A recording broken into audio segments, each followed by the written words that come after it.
I can sure use a breather after last night, or I think it was the night before. I'm kind of losing track of time. What was it? Oh yeah, 2 nights ago, where we got the Spider-Man No Way Home trailer. It's been crazy, you know. I even did the breakdown of that, but I'm not gonna talk about it in this video because today I'm reviewing What If's new episode, What If the World Lost Its Mightiest Heroes. Now, this was a pretty interesting episode. It basically goes back to the events of the early MCU movies like Iron Man 2, The Incredible Hulk, and Thor. You know, it even goes back to those moments, certain key moments when basically the MCU was first starting out with like these superheroes' first movies. So in Iron Man 2, at the very beginning, you see Tony Stark in that donut ring on that donut shop, just eating a donut, and Nick Fury is basically meeting with him, talking to him there. And if you all recall, basically Iron Man had like some sort of a virus or disease in him, where Black Widow just basically injects him.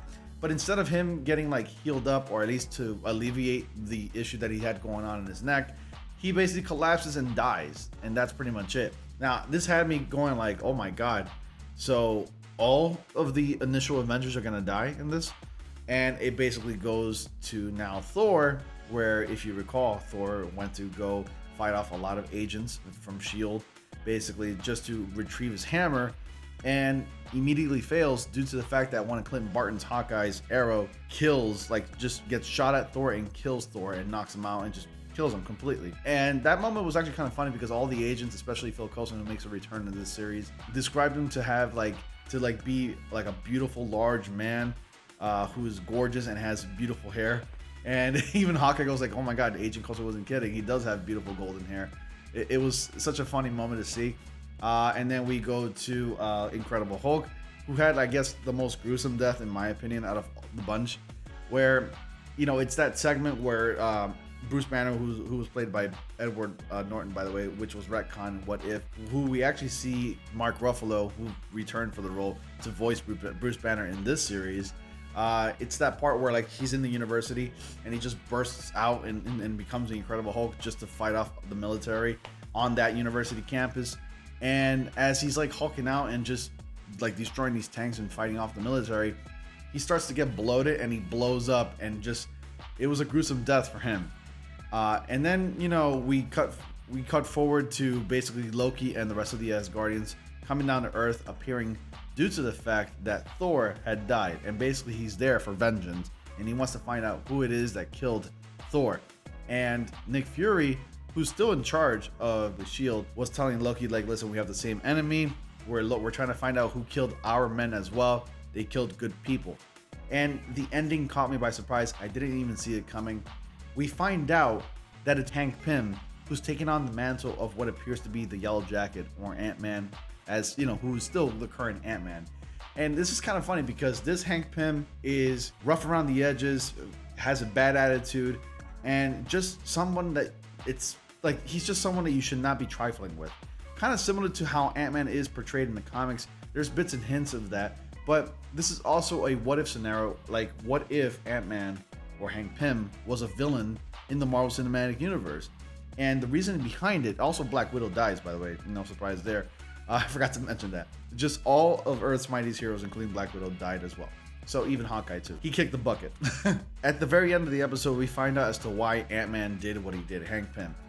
Because his daughter died on a mission, and he puts the blame on Nick Fury and the rest of S.H.I.E.L.D. And that's why he went over there to sabotage the Avengers initiative by killing each member that Nick Fury was going to go ahead and recruit to join the Avengers.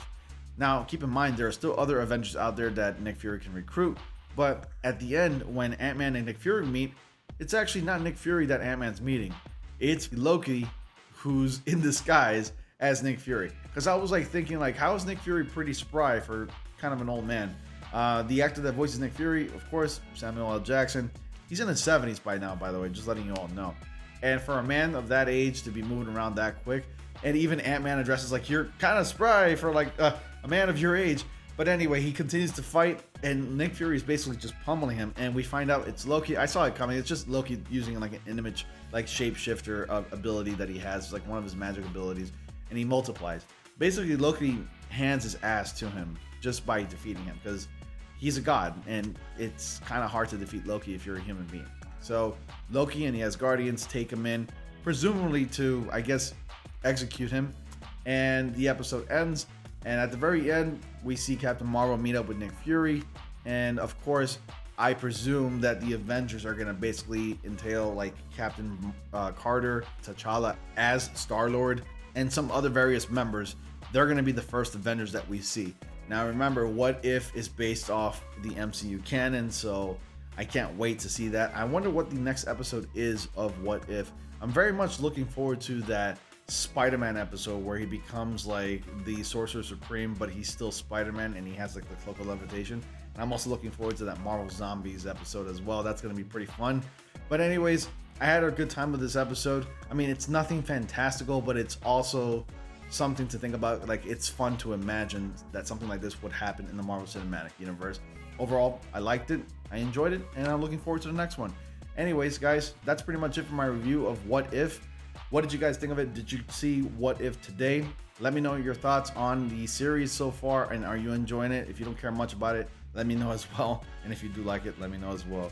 So with all that being said, guys, thank you all so much for watching. Be sure to like, comment, subscribe, and click on bell notifications so y'all don't miss anything. As always, I will see you all in the next comic panel.